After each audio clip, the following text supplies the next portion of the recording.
Namaskar. Welcome to Mindful Wellness podcast by Mohan Yoga School. आज हम आपके सामने लेकर आए हैं एक अद्भुत पद्धति जिसके बारे में आपको जानकर आश्चर्य भी होगा और ये भी समझ आएगा कि ये हमारी कितनी पुरानी पद्धति है। हमारे स्क्रिप्चर्स में इसका डिस्क्रिप्शन है, किंतु अभी तक ज्यादा लोग इसके बारे में नहीं जानते हैं।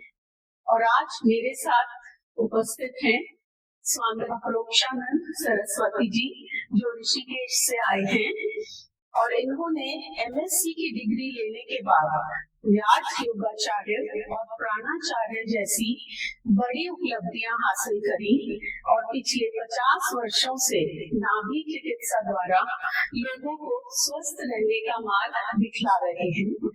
इसी विषय में स्वामी जी ने पुस्तक लिखी है जिसका नाम नाभि रहस्य और स्वास्थ्य विज्ञान है। इस पुस्तक का इंग्लिश में ट्रांसलेशन किया है डॉक्टर नीरज जैन जी ने, वो भी हमारे साथ उपस्थित हैं, जिसका नाम है mystery of naval and science of health. इस पुस्तक को प्रिंट करने और इसकी पब्लिसिटी करने में सहयोग दिया है योगा गुरु मोहन कार्की जी ने। मैं आप तीनों का तहे दिल से स्नेह सहित स्वागत करती हूँ। मेरा सौभाग्य है कि आज हमारे माइंडफुल वेलनेस के मंच पर आप तीनों एक साथ मेरे साथ उपस्थित हैं। तो सबसे पहले मैं स्वामी जी से पूछना चाहूंगी कि स्वामी जी, क्या ये जो पद्धति है नाभि चिकित्सा की जिस पर आपने पुस्तक लिखी है, वैज्ञानिक पद्धति है और किस प्रकार? ओम तत्सत।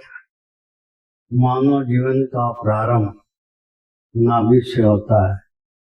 माँ के गर्भ में जब बच्चा होता है तो माँ के शरीर से जो भी पोषक तत्व है वो बच्चे के नाभि में जाता है और नाभि उस पोषक तत्व को संचारित करके 9 महीने में बच्चे का स्वरूप तैयार होता है। और जब स्वरूप तैयार होता है तब नेचर, कुदरत जो है, बच्चे को गर्भाशय से बाहर निकालता है। बाहर निकलने के बाद डॉक्टर या धाई लोग माँ के शरीर से जो नाल से संबंध था बच्चे का, उसको काट कर बच्चे को रुलाया जाता है। बच्चा जब रोता है तब उसकी श्वसन क्रिया और मुंह से फीडिंग की क्रिया प्रारंभ हो जाती है।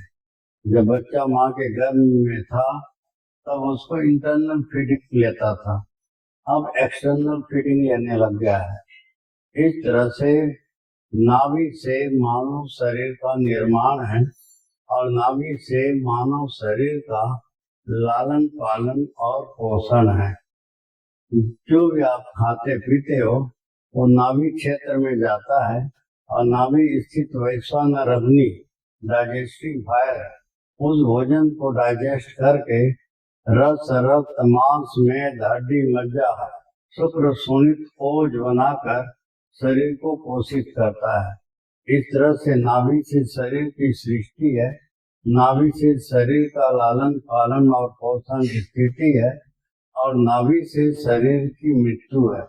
जब मृत्यु का समय आता है तो सभी प्राण शक्ति नाभि में एकत्रित हो जाते हैं और नाभि से ऊर्ध्वगमन या अधोगमन करके प्राण जो है शरीर से निकल जाता है। इस तरह से नाभि जो है हमारे शरीर का सृष्टिकर्ता, स्थितिकर्ता और संहारकर्ता तीनों है। ब्रह्मा, विष्णु और महेश, ये तीनों का कार्य केवल ये नाभि करता है। तो नाभि इतना महत्वपूर्ण चीज है जिसका वर्णन वेद में, उपनिषद में, आयुर्वेद में है, परंतु किसी ने भी नाभि विज्ञान और नाभि चिकित्सा पर कोई कार्य नहीं की। सब ने दवाइयों पर काम करके दवाइयों का अंबार पहाड़ खड़ा कर दिए, परंतु नाभि चिकित्सा पर, नाभि विज्ञान पर किसी ने कार्य नहीं किया। और हमने अपने जीवन के 50 साल इस विज्ञान को बाहर लाने के लिए कार्य किए और उसके परिणाम स्वरूप नाभि रहस्य और स्वास्थ्य विज्ञान नामक पुस्तक हमने लिखी और इसके द्वारा बिना दवाई बिना ऑपरेशन के हर तरह के रोग बीमारियों का इलाज सफलतापूर्वक करते आ रहे हैं और लोगों को स्वास्थ्य का मार्गदर्शन दे रहे हैं। जी स्वामी जी, बड़े अच्छी तरह आपने ये एक्सप्लेन किया है, लेकिन ये इतना गूढ़ रहस्य है कि अभी इसके बारे में हमें और बहुत कुछ जानना है। तो डॉक्टर साहब, डॉक्टर जैन, मैं आपसे पूछना चाहूंगी कि मेडिकली आप इससे सहमत हैं? सभी बीमारियां पेट से ही उत्पन्न होती हैं और नाभि के डिगने से क्या बीमारियां होती हैं? देखिए, इस पे कोई वेस्टर्न पद्धति द्वारा कोई शोध कार्य ऐसा नहीं हुआ है जो इसको साबित करे, लेकिन पिछले 20 वर्षों से मैं इसी पद्धति को अपने डेली प्रैक्टिस में यूज कर रहा हूँ और मुझे बहुत अच्छे परिणाम मिल रहे हैं। मैं तो मानूंगा कि बिल्कुल साइंटिफिक है। हाँ, ये किसी टेस्ट में नहीं आती है, लेकिन जब हम नाभि पद्धति का फॉलो करते हैं प्रिंसिपल्स को और ट्राई करते हैं तो लोगों को फायदा होता है। मैं तो कहूँगा ये साइंटिफिक है। जी, थैंक यू डॉक्टर साहब। डॉक्टर मोहन जी, मैं आपसे पूछना चाहूंगी अब कि आपने इतनी पुस्तकें, ग्रंथ पढ़े हैं और लिखे भी हैं योग से रिलेटेड, तो क्या हमारे शास्त्रों में या हमारे स्पिरिचुअल टेक्स्ट में भी कहीं हिस्ट्री में मेंशन है नाभि चिकित्सा से होने वाले इलाज, किस तरह नाभि के थ्रू हमारा शरीर स्वस्थ रह सकता है? जी रचना जी, आपने बहुत इम्पोर्टेंट प्रश्न पूछा है। योग के शास्त्रों में भी नाभि को बहुत ही महत्वपूर्ण केंद्र के रूप में बताया गया।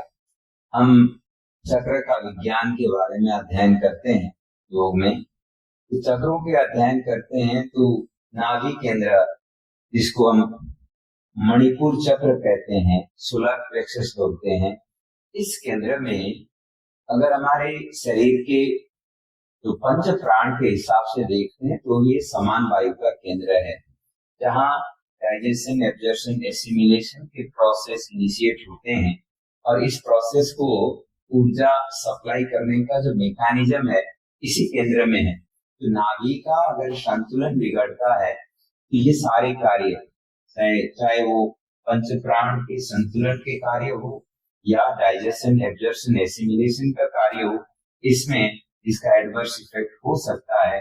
इसीलिए नाभि केंद्र को मजबूत रखना है, अर्थात मणिपुर चक्र को मजबूत रखना है।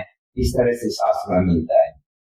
इसी तरह से पतंजलि योग सूत्र में भी अगर हम देखते हैं तो संयम के साधना करने के बारे में चैप्टर 3 में पतंजलि योग सूत्र में उल्लेख है, जहाँ श्लोक नंबर 30 के अंदर ये बताया गया कि नाभि केंद्र पर अगर हम ध्यान करते हैं, संयम का साधना करते हैं, तो हमारे शरीर का जो रचना और क्रिया विज्ञान को संपूर्ण रूप में हम समझ सकते हैं और उसको बेहतर कर सकते हैं। ये क्षमता का विकास होता है। इस तरह से नाभि केंद्र के ऊपर साधना करने के लिए भी बताया गया। इसी तरह से अगर आप उपनिषद को भी अध्ययन करते हैं तो उपनिषद में भी, प्रश्न उपनिषद, छांदोग्य उपनिषद में भी नाभि साधना के बारे में, नाभि केंद्र के बारे में उल्लेख मिलता है। इस तरह से ये हमारे भारतीय सनातन ज्ञान परंपरा में भी नाभि विज्ञान के ऊपर बहुत गहन चिंतन मिलता है।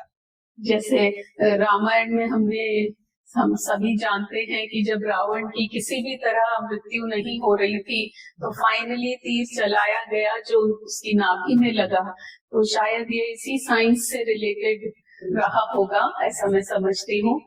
डॉक्टर जैन, आपसे पूछना चाहूंगी कि नाभि डिस्प्लेसमेंट के क्या कोई कारण होते हैं विशेष, और क्या कोई सिम्टम्स होते हैं जिनसे आप पता कर सकते हैं कि नाभि डिस्प्लेस हुई है?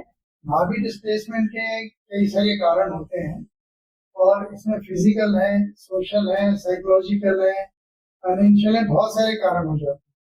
तो फिजिकल कारण में तो एक किसी का पैर टेढ़ा पड़ गया, तो कूद गया, किसी ने ज्यादा वजन उठा लिया, तो इन सब चीजों से नाभि में एक जोर पड़ता है और नाभि डिस्प्लेस हो जाती है। डिस्प्लेसमेंट को हम डिगना कह देते हैं। उसके अलावा अगर किसी को इमोशनल स्ट्रेस हो जाए, खुशी का या गम का, दोनों स्थिति में उसकी नाभि से टल सकती है। और यही अगर हम देखते हैं कि अगर किसी को वैसे बुखार ज्वर कोई हो जाए तो वो कई बार नाभि की वजह से भी हो सकता है, और कई बार अगर ज्यादा गंभीर बीमारी है तो उसमें नाभि और टल भी सकती है। तो ये बहुत सारे कारण होते हैं नाभि टलने के, और इसके जो लक्षण जो हम देखते हैं वो प्रायः उसको या तो कब्ज हो जाएगा, या उसको उल्टी लग जाएगी, या उसको एसिडिटी हो जाएगी, नींद नहीं आएगी, सिर दर्द हो जाएगा, सांस फूलेगा, दिल की धड़कन तेज हो जाएगी। बहुत सारे सिम्टम्स इसमें नजर आते हैं। और मेरे पास जो मरीज आता है उसके बहुत सारे टेस्ट हो चुके हैं और सब टेस्ट उसके नॉर्मल आ रहे हैं। ये और भी साबित हो जाता है कि सब कारण जो है साइकोलॉजिकल नहीं है, उसकी नाभि अपनी जगह से हटी हुई है। तो उसमें जब हम परीक्षण करते हैं तो नाभि के आसपास हम दबा के देखते हैं, कहाँ पर धड़कन आ रही है, कहाँ पर दर्द हो रहा है, कहाँ पर सख्त हो रहा है।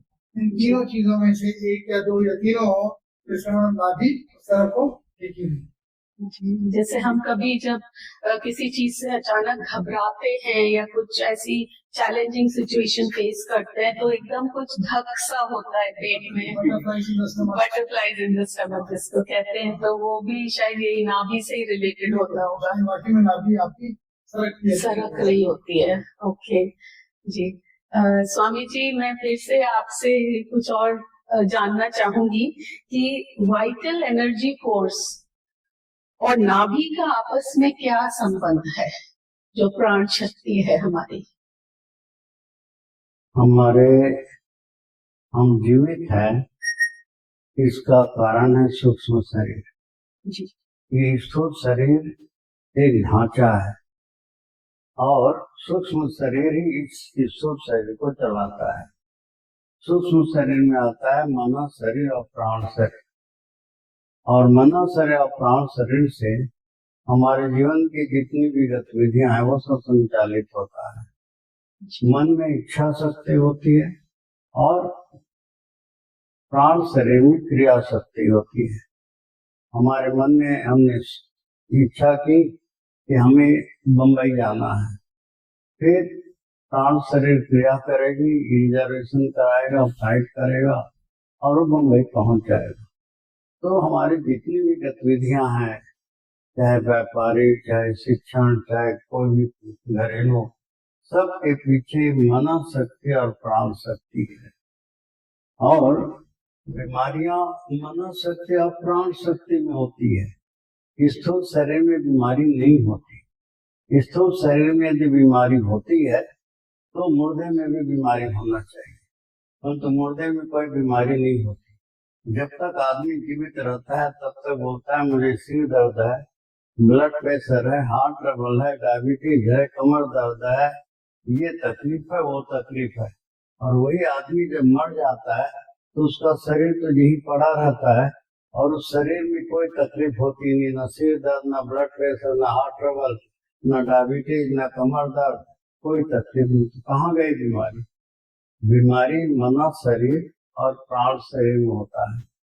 दुनिया इलाज कर रही है शरीर का, और बीमारी जहाँ पर नहीं है, तो जहाँ बीमारी है उसका इलाज करने से सब बीमारी दूर हो सकते हैं। तो डॉक्टर लोग मन के अंदर बीमारी घुसा देते हैं, हम तो मन से बीमारी को निकाल नहीं पाते, क्योंकि मन शरीर को चलाता है, न कि शरीर मन को चलाता है। तो मन में घुसी हुई बीमारी लाइलाज हो जाता है। इसीलिए सभी बीमारियां आज लाइलाज है, थोड़ा टेम्परेरी रिलीफ मिलता है दवाइयों से, परंतु परमानेंट रिलीफ नहीं मिलता जब तक कि मन से बीमारी को रूट आउट नहीं करो।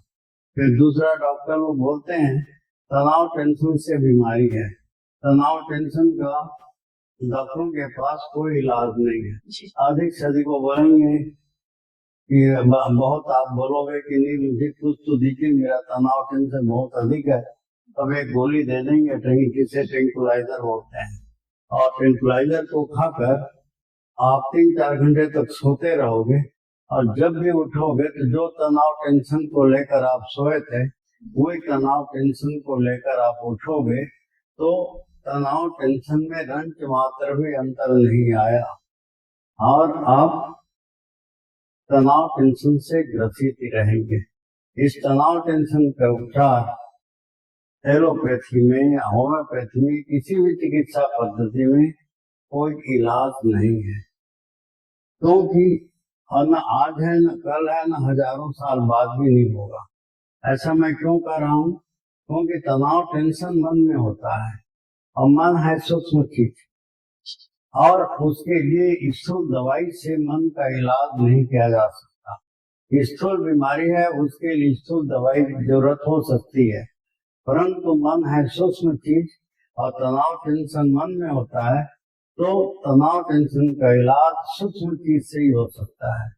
और इसके लिए ऋषि मुनि योगियों ने हजारों साल पहले हमें बता रखी है ध्यान चिकित्सा, मेडिटेशन थेरेपी। बिना ध्यान के बिना आप तनाव मुक्त तनाव रहित अवस्था में नहीं जा सकते, और दिनों दिन तनाव टेंशन बढ़ता ही जाएगा। जितना तनाव टेंशन आपको है, आपसे ज्यादा तनाव टेंशन आपके बच्चे को होगा, और बच्चे से ज्यादा तनाव टेंशन उनके बच्चे को होगा। जितना रिलैक्स आपके माता पिता थे उतना आप नहीं है, जितने रिलैक्स उनके माता पिता थे उतना वो भी नहीं है। तो ये दिनों दिन तनाव टेंशन बढ़ते जाएगा। ये माना शरीर की गतिविधि है, और मन में इच्छा होती है और उसको प्राण शरीर गतिविधि में लाती है, और प्राण का जो केंद्र है वो है नाभि, और नाभि से शरीर का निर्माण हुआ है, और नाभि से शरीर का लालन पालन पोषण होता है, और नाभि से शरीर की मृत्यु होती है। तो नाभि जो है एक बहुत ही महत्वपूर्ण केंद्र है, और ये प्राण का केंद्र है। जैसे बिजली की सप्लाई केवल कोई पावर हाउस से होता है, और पावर हाउस से बिजली आकर आपके जितने उपकरण हैं उन सब को चलाता है, ठीक उसी तरह से आपके शरीर में जो प्राण सप्लाई का जो पावर हाउस है वो है नाभि, और नाभि से प्राण की सप्लाई पूरे शरीर में पहुंचती है, और शरीर के सभी सेल, टिश्यूज, मसल्स, ऑर्गन, अवयव सबको क्रियाशील बनाती है, और नाभि प्राण का केंद्र है, और इसी से प्राण की सप्लाई होती है। तो नाभि जो है हमारे जीवन के लिए बहुत ही महत्वपूर्ण सेंटर है। यही से जीवन है, यही से गतिविधि है। ये जितना स्ट्रांग होगा उतने आप तन से मन से स्ट्रांग होंगे। नाभि केंद्र जितना कमजोर होगा उतनी आप तन मन से आप कमजोर होंगे। बहुत अच्छे से स्वामी जी ने बताया कि हम अपने नेवल सेंटर को जितना स्ट्रॉन्ग करेंगे, जितना उसका ध्यान रखेंगे, हमारी सेहत उतनी ही अच्छी रहेगी। डॉक्टर मोहन, आपसे मैं पूछना चाहूंगी कि अभी स्वामी जी ने शरीर के बारे में बताया, तो हमारा जो फिजिकल बॉडी है, स्थूल शरीर है, वो सप्त धातुओं से बना है। तो क्या जन्म के समय माँ से जुड़ा हुआ रहता है बच्चा एक कॉर्ड से, तो यही नाभि की जो साइंस है वो इस हमारे पूरे शरीर को का निर्माण में भी क्या मदद करती है? जी, देखिए, हमारा जो भी शरीर है पंचकोश से बना हुआ है, मिट्टी, पानी, धूप, हवा, आकाश। लेकिन इसको पोषित करने के लिए जब हम ग्रहण करते हैं, इसमें सप्त धातुओं का एक प्रक्रिया के बारे में आयुर्वेद में अध्ययन किया जाता है, और बहुत रैशनल है, साइंटिफिक है। जब भी हम भोजन करते हैं, वो पचने के बाद रस बनता है, फिर रक्त बनता है, और फिर रक्त में मिलने के बाद पूरे शरीर में सर्कुलेट होकर के जाता है, और फिर मांस मेद बनने का प्रक्रिया, फिर अस्थि, मज्जा और वीर्य प्रक्रिया, फिर ओज। तो इस तरह से प्रक्रिया चलता है। तो इसका शुरुआत जो होता है रस बनने का प्रक्रिया, ये तो मुख्य रूप से नाभि केंद्र के सराउंडिंग में ही एनर्जी एक्टिविटी जो चलते हैं उसके माध्यम से होता है। जो भी हमने भोजन किया उसको डाइजेशन करने का काम डिफरेंट टाइप के डाइजेस्टिव एंजाइम्स के माध्यम से नेवल सेंटर के सराउंडिंग में ही होता है। तो अगर नेवल सेंटर के सराउंडिंग के नस नाड़ियों में, मांसपेशियों में मजबूती होगी और ये सही ढंग से काम कर रहे होंगे तो डाइजेशन भी सही होगा, एब्जॉर्प्शन भी सही होगा, एसिमिलेशन प्रोसेस भी एफिशिएंट होगा, कि रस रक्त मांस मेद अस्थि मज्जा ये सारा प्रक्रिया सही ढंग से चलेगा।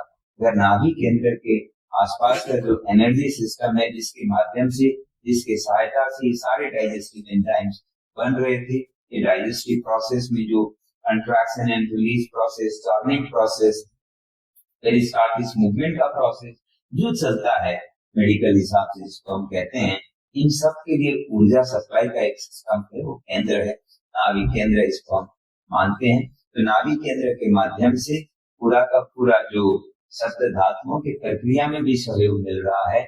इसीलिए नाभि केंद्र हम योग के साधना में भी सबसे महत्वपूर्ण केंद्र के रूप में लेते हैं और इस केंद्र को मजबूत बनाने के लिए कई प्रकार के साधना करते हैं।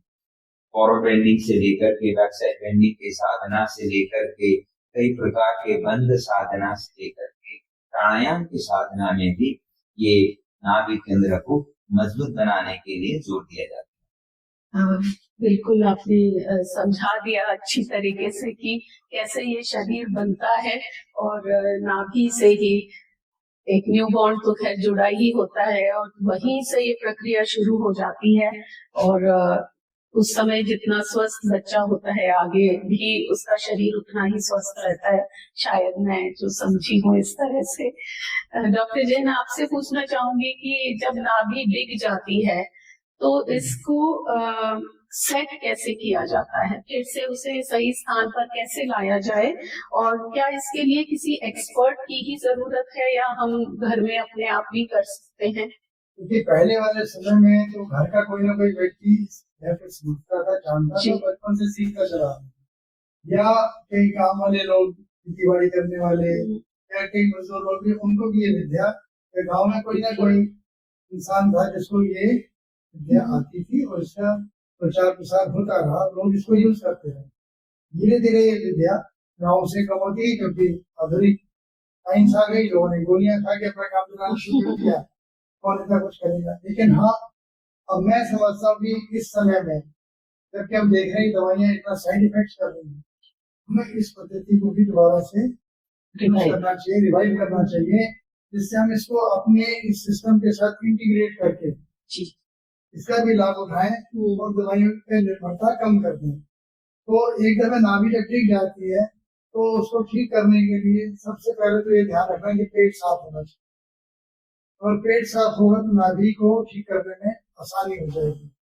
फिर कई तरह के प्रेशर्स देके नाभि में अपने पिंडियों पे, जांघ पे, पीठ पे, आंखों पे, उससे इसको नाभि को उसके आसपास के एरिया को नरम किया जाता है। और फिर कई प्रोसेसेस हैं जिसमें कि एक्यूप्रेशर भी हम यूज करते हैं, रिफ्लेक्सोलॉजी भी यूज करते हैं और उस कई बार मालिश से भी करते हैं। उन सब पद्धतियों से इसको अपनी जगह पर लाया जाता है। अंत में इसको ठीक रखने के लिए पेट भी साफ रहना चाहिए, भोजन नियमित होना चाहिए, नींद का ध्यान रखना है और कई तरह के योगासन करने चाहिए। तो उन योगासनों को करने से नियमित रूप से नाभि अपनी जगह बनी रहती है। हाँ, कभी भी विचलन हुआ तो उस टाइम अपने मन को शांत करके, सबसे पहले तो अगर कोई समस्या आई जिसकी वजह से विचलन हुआ तो मन को शांत करके थोड़ा लंबा गहरा सांस लेके, जो लोग कहते हैं काउंट अप टू 10, वो करके इसको थोड़ा समय दीजिए, कई बार नाभि वहीं ठीक हो जाती है। नहीं तो उसके बाद थोड़ा अपना व्यायाम करके, जैसे आसन है वो आसन करके नाभि को अपनी जगह पे लाया जा सकता है। अगर नाभि अभी हाल फिलहाल में अपनी जगह से हटी है तो बहुत जल्दी वापस आ जाएगी। लेकिन अगर लंबे समय से हटी हुई है तो उसका उपचार भी लंबे समय तक करके उसको वापस लाया जाएगा। तो उसमें यही सब पद्धतियां हैं कि हम प्रेशर यूज करते हैं, दबाव यूज करते हैं, आसन यूज करते हैं, उन सब के साथ साथ ध्यान रखते हैं कि शरीर में पानी की कमी ना हो और पेट साफ हो। इन सब तरीके से नाभि को हम ठीक रख सकते हैं। जी बिल्कुल, किसमें सहज तरीके से आपने समझा दिया कि पहले तो घरेलू तौर पर ही उपचार कर लिया जाता था, बट जो कि हम लोग सब अब भूल चुके हैं क्योंकि लोगों ने उसको फॉलो नहीं किया, आगे उन पद्धतियों के साथ काम नहीं किया, तो वो सब हमारे जीवन से छूट गई हैं। तो अब फिर से जरूरत है, इसीलिए आप सब यहाँ हैं। मुझे पूरी उम्मीद है मेरे व्यूअर्स जो सब देख रहे हैं उनको बहुत नॉलेज मिल रही है and a lot of churning is going into their mind कि और जाने इसके बारे में। तो मैं डॉक्टर साहब आपसे पूछना चाहूंगी कि योग में भी आप एक योगा गुरु हैं, योगाचार्य हैं, तो क्या कुछ स्पेसिफिक आसन हैं या स्पेसिफिक प्राणायाम हैं जिनको करके इसे ठीक किया जा सकता है, डिस्प्लेसमेंट को नाभि के? योग के कुछ आसन हम लोग ज्यादा रिकमेंड करते हैं अगर किसी की नाभि स्पेस पर रखे हैं, जैसे अर्ध हलासन एक आसन है, इसी तरह से चक्रासन, धनुरासन, भुजंगासन, शलभासन, विपरीत नौकासन, नौकासन जैसे आसन का सीक्वेंस सीरीज बनाकर एक आसन आसन से कॉम्प्लीमेंट करते हुए करते हैं और लास्ट में रिलैक्स करा देते हैं। तो ये जब सीरीज में आसन का एक सीक्वेंस अभ्यास होता है तो एक बार कंट्रैक्शन, एक बार रिलीज करना, एक बार स्ट्रेचिंग, दूसरी बार कंट्रैक्शन, इस तरह से मसल्स पर एक्टिवेशन सुनिश्चित किया जाता है जिससे रक्त संचार ठीक होता है, जो नॉरिशमेंट और डिटॉक्स दोनों को सपोर्ट करता है। साथ में फिर रेजिस्टेंस फोकस प्रैक्टिस कराते हैं, तो रेजिस्टेंस के माध्यम से सेलुलर स्ट्रेंथ गेन होने लगता है, धीरे धीरे मसल्स अपने नेचुरल पोजीशंस में अपने आप को रिटेन करने के लिए स्ट्रांग हो जाते हैं। इस तरह से हम लोग प्रिंसिपल अप्लाई करते हैं जिससे हम कहीं भी प्रॉब्लम होता है तो उस एरिया को ठीक करने का प्रयास करते हैं।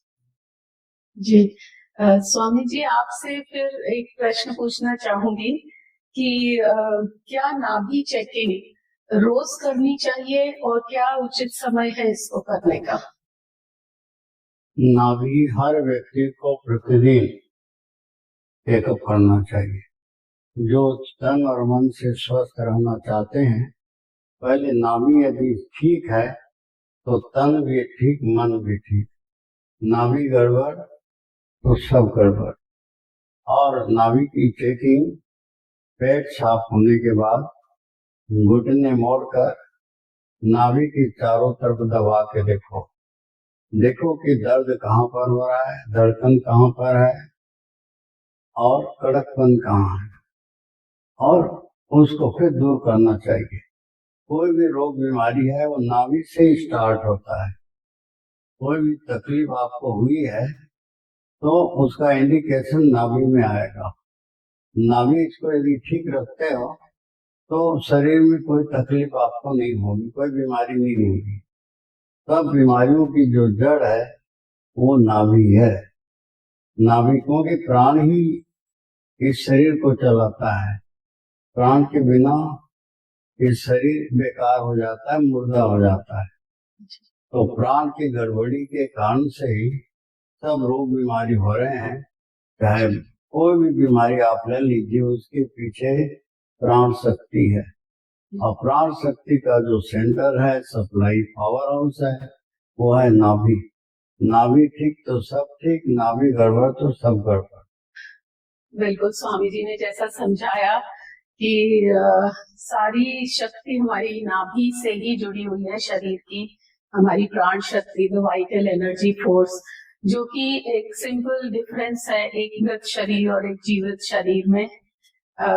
डॉक्टर जैन, आपसे मैं यहाँ पूछना चाहूंगी कि क्या अब मॉडर्न मेडिकल साइंस में इसका भी यूज कहीं हो रहा है या हो सकता है, और क्या if this is a field of specialisation in near future? मैं चाहूंगा कि इस विद्या को दोबारा से पुनर्जन्म जिसको कहते हैं, इसका होना चाहिए और इसको मॉडर्न मेडिसिन के साथ इंटीग्रेट करके इसके ऊपर शोध करना चाहिए और इसको इसी पद्धति से मॉडर्न मेडिसिन के साथ जोड़ के इसको और आगे बढ़ाना चाहिए। और ये समय की बहुत बड़ी जरूरत है, क्योंकि अब हम एक ऐसी स्टेज पे आ रहे हैं जहाँ जिसको कहते हैं सुपर बग्स डेवलप हो गए।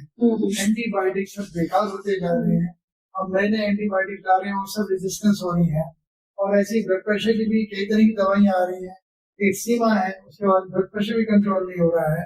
तो हम ऐसी समस्या में क्यों पड़े? उससे पहले ही अगर हम अपना संतुलन नाभि को ठीक रख के चला सकते हैं, बहुत अच्छी चीज है। और मॉडर्न मेडिसिन इसको अपने साथ इंटीग्रेट करके, जैसे योग को ऑलरेडी मॉडर्न मेडिसिन ने इंटीग्रेट करके बहुत फायदा उठाया है, ऐसे अगर नाभि पे ध्यान दें तो उसको भी मॉडर्न मेडिसिन के साथ इंटीग्रेट करके सब लोगों को बहुत लाभ मिल सकता है। इसको मेडिकल कॉलेज में भी पढ़ाया जाना चाहिए, जिससे कि आने वाले सब मेडिकल डॉक्टर्स जो हैं इसको समझ लें और इसको थोड़ा बहुत यूज करें। हाँ, इसके स्पेशलिस्ट जो है जैसे स्वामी जी हैं, ऐसे स्पेशलिस्ट और जितने हमें मिल जाए, जितने लोग ऐसे चीज को सीखें, गहराई तक इस फील्ड में आकर सीख सकते हैं। स्वामी जी उनको ट्रेन करने के लिए तैयार हैं, तो उससे पूरे देश को क्या विश्व को लाभ होगा और धीरे धीरे चीज बढ़ेगी। तो कहीं ना कहीं से तो शुरुआत होनी है, तो यहाँ से शुरुआत करके स्वामी जी से हम इसको आगे बढ़ा सकते। डॉक्टर मोहन, आप कुछ व्यूअर्स से कहना चाहेंगे कि किस तरह योग से सब आगे जुड़े रहे? हाँ, जैसे स्वामी जी ने कहा है कि ये नाभि को स्वस्थ रखने के लिए ये प्राण का एक तरह से मूल केंद्र है, जिसको समान वायु का केंद्र हम कहते हैं। इसको ठीक रखने के लिए, जैसे टेस्ट करने के लिए डेली अपने नाभि चेक करने का एक आदत बनाने के लिए जो बता रहे हैं, ये बहुत ही एक तरह से ट्रांसफॉर्मेटिव होने वाला है। आप सब जो भी देख रहे हैं, ये नाभि विज्ञान को समझ करके इसको अप्लाई करें। और इसी प्रकार के अन्य मुझे स्वामी जी के बहुत सारे 50 साल के एक्सपर्टीज है। आप मुझे स्वामी जी ने मुद्रा के ऊपर भी बहुत शोध करे हुए हैं, इसके ऊपर भी हम आपको इसमें एक एपिसोड ले आकर के ध्यान देंगे। आप चैनल के साथ जुड़े रहें। आपने अगर चैनल को सब्सक्राइब नहीं किया है तो सब्सक्राइब भी करें, जिससे इस तरह के खोजमूलक जो भी ज्ञान है हम चिंतन कर पाए, तो आपके समक्ष पहुंचा सके। धन्यवाद। बिल्कुल। और व्यूअर्स से ये भी कहना चाहूंगी कि अपने कमेंट्स भी जरूर छोड़ें, किसी भी तरह के प्रश्न जो आपके मन में उठ रहे हैं।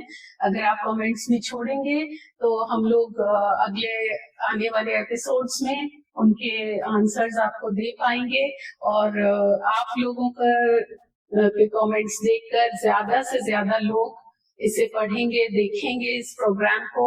एंड आप प्लीज शेयर भी करिए अपने फ्रेंड्स के साथ, फैमिली के साथ, और अधिक से अधिक इस ज्ञान का लाभ उठाने का प्रयास करिए। इसी के साथ मैं आप सभी का तहे दिल से धन्यवाद करती हूँ, स्वामी जी का, डॉक्टर नीरज जैन जी का, योगा गुरु मोहन जी का।